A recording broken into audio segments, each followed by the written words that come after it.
Bruichladdich Black Art 5.1. What's Black Art all about? Let's find out. Let's find out.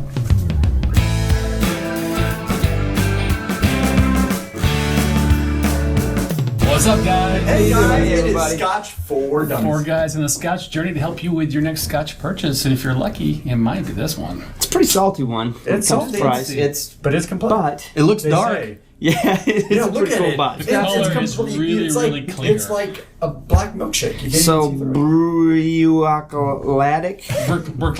Bruichladdich. I'm doing that because we always get beat up. Bruichladdich. The Black Art. What's the number? 5.1. So this is 1992. It was put down in 92. 24-year-old, which means the youngest spirit in the bottle is 24 years old. Nothing wrong with that. No, 12,000 bottles put 12,000 down bottles. And this is bottle number 1373. at 48.4% ABV. But let's back it up and talk a little bit about the distillery because it's kind of a cool distillery. There's some uniqueness to it. Obviously, it's an Islay. I shouldn't say obviously. Maybe you didn't know that. It's an Islay distillery.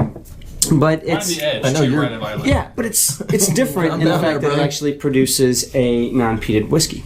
So they actually produce 4 different spirits there. If you check out their website, the first one is Bruichladdich. It's their core range. Most of their core range, it's the non-peated range, by the way. Right. Most of their core range, if you look at it, it has something to do with the barley. They're very concerned about their barley at Bruichladdich, and they They do some actually cool stuff with they refer to something. And how do you pronounce it, Andrew? Terroir. Terroir. Terroir. Terrier. But to me, it's not a Scotch thing. That's more of a wine thing. And can you explain to what that is? So the significance of terroir with wines is where it's located on the slope and the soil and all that. The climate. The climate, the microclimate, and the micro conditions for each area of grapes will change the flavor of the grapes. So therefore, with respect to whiskey, it's where do you dig your peat?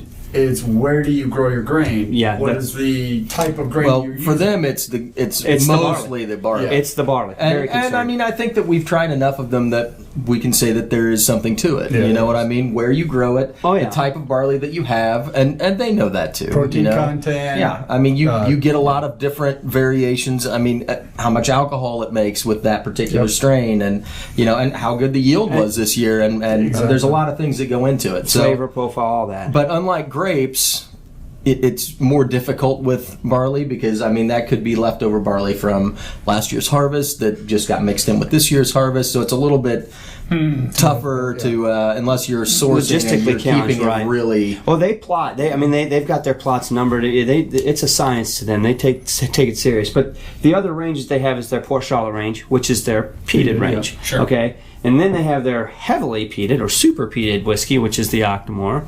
And then the last spirit that they make there is the Botanist, which is some gin. Just got a bottle of that one at home. Yep. It's not bad. pretty But good. anyway, that's what they do there. What makes this particular Black Art unique. First of all, it's 5.1, so this is the fifth iteration of their Black Art.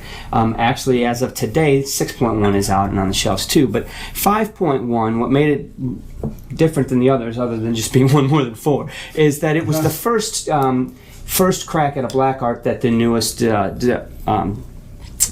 distillery manager, put out. So his name was Adam Hannett. Adam Hannett. Adam Hannett, and Adam took over the reins from Jim McEwen. But what's cool about it, what the story is with this bottle and Adam, is that basically this was laid down in 92. Adam took a job with Bruichladdich in 2004 as a tour guide. Tour guide started at the bottom. He said 2 years later he had an opportunity to get into the warehouse and jumped right at it and just became a sponge, listening, learning. And so the story is that he kind of grew up with these casks. I mean, he spent 12 years in the warehouse with these casks. Yeah. And then when he got the reins, and this was his first crack, he really knew the casks really intimately. And so it was kind of, that's what they were selling, the story with this bottle. And obviously, he's put out a 6.1 too. So let's dig into what we expect here. This is an old... Unpeated Islay single malt Scotch whiskey. Well, this is the thing you don't really know because they don't tell you the casking. Right. So it says 24 years in oak casks. That's it. It could be Right. red wine. It could be sherry. It could be tequila. You don't know what, but it's 24 years in oak casks. Well, there's some kind of red wine casks, I can tell you right now. Yeah, you can tell that on the nose. Okay. So this was distilled in 1992. Coincidentally, we have coin 92. Well, Look at Well, that. isn't that exciting? That's like we neat. thought ahead? What? is that coincidental? It probably. You didn't run back home and get the. No, I wouldn't have gotten these. I wouldn't have done that on purpose. I love the So- color of it. I've got on the nose already. This is pretty potent on the nose. I've got some fruits, some tangerine, some orange, a hint of coconut even. See, I'm getting like fresh grapes, like There's some fresh off the good vine fresh kind of grapes in there too. Not, yeah. not wine grapes necessarily, but like Concord grapes. Concord, exactly. Yeah, I'll give you. I almost get like a grape jelly smell when I'm Yeah. pulling away from the glass, Yep. and I do get your tangerine, orange type citrus And that because it's a sweeter citrus. I get the coconut. too, So I was going to say somewhat of right a on the edge. spice. I mean, you said coconut. I'm like, I think Yeah. that's probably what it is. Well, I get a hint of it when I'm getting the grape jelly, so I think it's got that sweet smell going on to it. But there's 40 definitely some wine capping in 8 there. point what? 48.4. 48.4. Being that they already have the 6.1 out, there still is 5. You can still find 5.1. I think I did a quick search on the internet and found it anywhere from 280 to 380, Yeah. 400 US. Ironically enough, the 6.1 was anywhere from 280 up to 600. Which wow. but the 6.1 is 2 years older. It's a 26-year-old. But We'll get you to know, that one. yeah, we'll get there sooner or later. All right. Good, boys. There's a nice softness to it. There's a subtlety the to it. ABV's pretty good, actually. It doesn't hit me as a strong 48, but again, it's 24-year-old. Right. I don't know. I mean, I think I get it on the back end. On the finish, I get more of the alcohol burn. But no, when it's just sitting on my front palate, it's pretty So mellow. that tangerine, I think underneath it, there's a brown sugar. There's a sugary note underneath it all. Oh, well, so far I had the first sip, and I've got like this, almost like a white yogurt nugget, and kind of, well, it's oaky too. That finish is pretty oaky for me. It's really interesting. I'm sitting here quiet because I'm trying to pull out things. There's- I'm thinking like it feels like there may be Is some it dark kind of chocolate dry in there, too? but It is. It is drying. And it's got like it's got a spicy quality to it on the back end a little bit. I get like a little bit of a nutmeggy kind of thing going on. I want to say red wine on the nose, but I don't really get a whole lot of it. I get a fruitiness up front, but there's not really much on the finish. But I get a lot of that sweet that you were talking about. Yeah, we warmed up with a dram of 46% ABV something, and so I was really expecting to be ready for. Honestly, this kind of packed a little bit more of an ABV punch on the palate than I expected. So I think I'm going to get more out of the second. 48, yeah. The second sip. I think I'm going to get more because right now it's a little hot. Don't count on it. Really? No. Honestly. No, yeah, it's almost muddled. I think is what I'm feeling. The flavors are kind of just on top of each other. I'm not able to extract much. I'm getting some black tea on the finish. It's that got a flavor- lot of things going on, but it's hard to say, oh, that and that and that. Yes. It's Unchill filtered. I'm looking to say natural color. I've got to assume it's natural color. I mean, I don't know. Maybe it's not. That's why they put it in a black bottle. Anyone else getting marshmallow on the nose? marshmallow. And coloring free. There you go. So it doesn't say natural color. It says coloring free. Can't you tell? Look at that beautiful color. No, I'm just kidding. It's so dark. Well, it does have there's a little bit of a reddish tint to it, but it's mostly an amber color. It's not a bad looking Scotch, honestly, and it's got some nice legs on it. Yeah, the water brightens it. It does. It actually has a nice dimension now with a sweet roll to the oaky finish.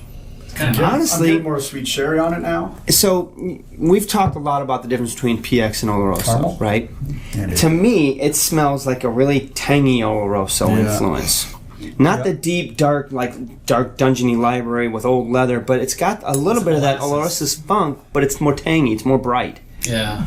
But it's not PX. No. No. No, you're right. You're right. It is not that sickly sweet kind of. Right. But it's like a syrupy molasses sweet to it. But not like potent. It just It smells sweeter with the water on it. exactly. That's kind of weird.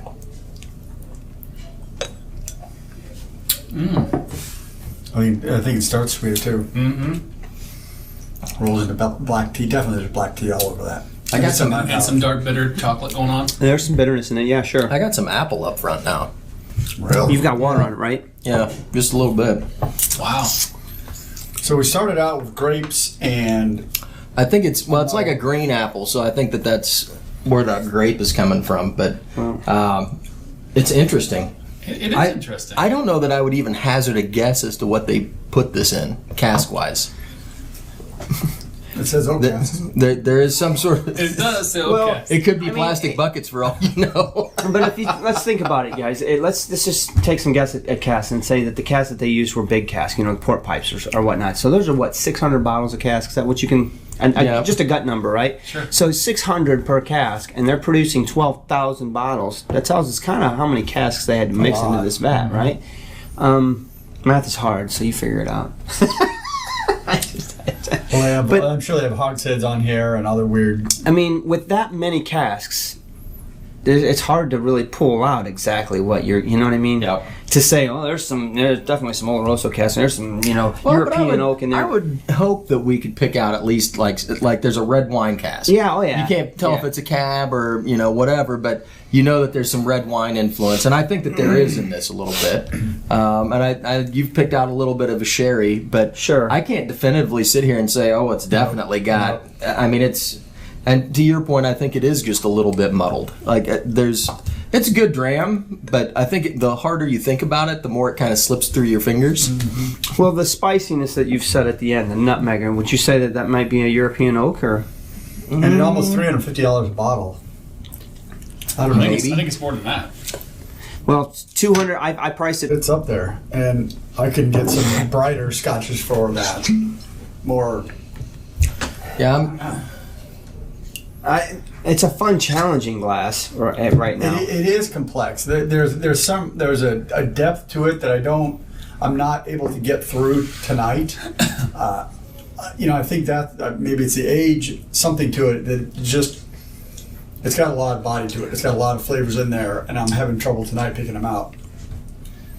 So what about this is sounds so stupid, but what the aftertaste right after it's sat for a while, like fried eggs? Is that something you can pull out? Fried eggs. And something you can call out. That's what you get, brother. After you had one, I mean, I'm totally getting that now on the Like the buttery finish. and nutty and the kind of Maybe thing. peppery. Do you put pepper on your fried eggs? Yeah. Of course. It's all I'll give you that. If you're going to throw some pepper on it. And I think that's where that I'm getting that European oak influence. Is it getting sweeter, do you guys? Well, I think it's getting softer with the water too. Opening up. Mm-hmm. Oh, see that was That's a little bit more sherry now, even. so interesting. I've added a little more water, and then on that sip, I kept the whole the sip like right at the front, and that's what I was getting: marshmallow, and kind of and the apple, and some of those other nice sweet, really. It's got some stuff in But there. then you let it roll back, and that's when the bitterness kind of kicks in, and the oaky finish. yeah, too. definitely oaky finish. Yeah. Interesting. But it's not long finish. I mean, it's decent, but then it tapers off and it's kind of dry. It does take. And that's where I get that fried egg piece right there at the end of that. So, all right, who's ready? Anybody ready? We're all confused. No. Do we need to cut? Give some time to think and then cut. Well, I mean, part of me does. I do think that if we do a rushed, try to keep this one to our average review, we're not going to do it justice. But I mean, at the same time, that's doing the rest of our exactly. And this bottle We gotta keep has it fair. been open. It's been open, so it's not like we just cracked this. I think the thing that I'm having the most trouble with is it is a little bit muddled with flavors. I put water on it twice now, and now I'm getting to just the sweetness of the dram, and it's definitely got a good underlying sweet vanilla marshmallow. Yeah, I mean, and it's actually pretty potent that way. But Nutty too now. when you just pour it neat out of the bottle, there's so many different little bitty flavors going all over the place. It's really hard to now that you're paying attention to it, I guess. If you were just sitting and drinking this and not really paying much attention, you would think it was a good dram. But Yes. But if you're going to spend $350 on the bottle, you're probably going to pay attention more to attention to it, right? for sure. Because you want to, and so I'm trying to pick a number with that, and it's really tough. Well, it's tough because it is expensive, but I'll tell you right now, I can just go ahead and go. I'm going to give it a 3.5 because I think that it's expensive, yes, and that hurts me in the big picture, but the fact that there's so many things going on with this, it's complex. It's muddy but complex. It's opening up, and you can sit there and find things. How many things have we named tonight already on this thing? Apples, marshmallow, honey, nugget, tangerine. I mean, there's a lot of things going on with this. I think we can all agree with most of the things we've said so far. So that alone, that's one of the things I really crave in a good Scotch these days is something that makes me think. Obviously I want to have my wheelhouse of sherry, things I really like. But this is, the 48 is high, right? The ABV is good, it's not low. You can play with the water. It's getting sweeter with the water. It's changing, it's evolving. Is it expensive? Yeah, it's expensive. It is. Would I be able to buy that? I don't know, maybe. But I'm appreciative I got it, and I think it's really good. I think it's damn good. So you said 3.5. 3.5. All right, I'll go. We're going to go a little bit out of sorts we're here. gonna mess it up. I'm listening to Drew, and I'm doing my best not to let it influence me. I'm going to stick where I thought I came in at this anyway, and that's a 3. Not saying that just Drew's 3.5, because honestly I was really contemplating on what to do with it. It is a good dram. I love the complexity of it. I absolutely love the fact that there's a lot going on, and I think the water really made it blend together well. There was a lot going on neat, and I think you put a little bit of water on it, and it made it all melt together really nicely, right? So the neat was cool. I love my whiskey neat. I like a little more whiskey in my whiskeys, as you would say. Yeah. But Yep. I think water really put the pieces of the puzzle together nice, and it drinks really nice. Yep. Why I'm going to stick with a 3 is because I sit here and I think about the value on this thing. If I spent $350, what can I get for $350? Now, am I being fair? Because do I do that on every review? Well, I try, and I'm sure I fail sometimes, but I mean, for as much as I like this, I'm thinking about some other things that I've had in the last 6 months going, oh my gosh.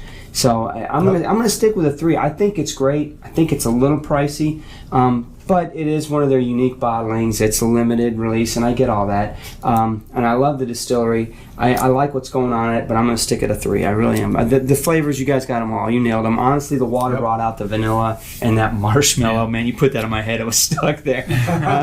But that's me. And I agree with both of you. This is a very well done Scotch. And as we kind of went through it, and you saw at the end there, I put a little more back in it to refortify it. It helped. You start with this deep, heavy, complex whiskey that's hard to get through. And as you water it, it gets lighter and brighter. But you reproof it back, it gets heavy again. So it's one of those, what do you want today? Do you want a winter by the fire Scotch? Drink it neat. You want it out by the pool? Light it up, take it down to like 30% ABV, and it's just a great bright Scotch. Sweetness, yeah. It's a little expensive for that. That's is. the only thing that's holding me back on this. Is it's really expensive, and you really have to work at it. It does change, and it changes depending on how you want it to be. So I'm going to give it a 3. A high 3, because it really is neat. It's a neat Scotch, but it's really expensive. So, me personally, being the tight ass that I am, He said it. it's a little expensive for me. I probably wouldn't buy this for my bar because it's expensive, but I would absolutely drink it. And if somebody offered it to you, you should gladly accept it because it is a unique experience. Damn good dram. I will say the high 3s. I mean, honestly, I was stuck between 3 and 3.5. I really was. I am not as impressed with this one. Dun dun dun. Can you answer some music? Right? Just did. So, I guess my problem with this dram is, you've got super secret vatting, and you're going to get this super secret Scotch in the super secret black bottle for $350, $400, and they build this whole experience up, right? And it looks cool, and the marketing's cool, and everything's cool, and it's not a bad glass. It isn't. Is it a $300 bottle, though? No. If I spent $300 on this, I would be super pissed off. I just would. To me, this glass, it has stuff going on, and there's a lot of layers in there, but they're very superficial layers. So, like when I cook stuff, if you want to impart good flavor, you're going to put stuff in at the beginning. and you're going to let that flavor carry through the entire dish. So if you're making a soup, you're putting all the seasonings in when you first start making the soup. And by the end, it carries through. What I get with this is either a lot of like caskings where they put it in for a couple of months or something and just, they're pulling out some of the flavors and they're in there, but when I put a little bit of water on it, they wash out and I get something completely different. And then I put a little bit more water in and they wash completely away. And I'm just left with this sweet base Scotch is basically what I'm getting. Interesting. And so I just can't really justify the money for it, especially with what they're charging for it. So I'm giving it a 2.5. I just, and I was thinking about it, and I was somewhere between a 2.5 and a 3. I mean, because it is a good Scotch. But when I put a little bit more back in neat, it just doesn't do it for me. I just can't justify it. So I'm giving it a 2.5.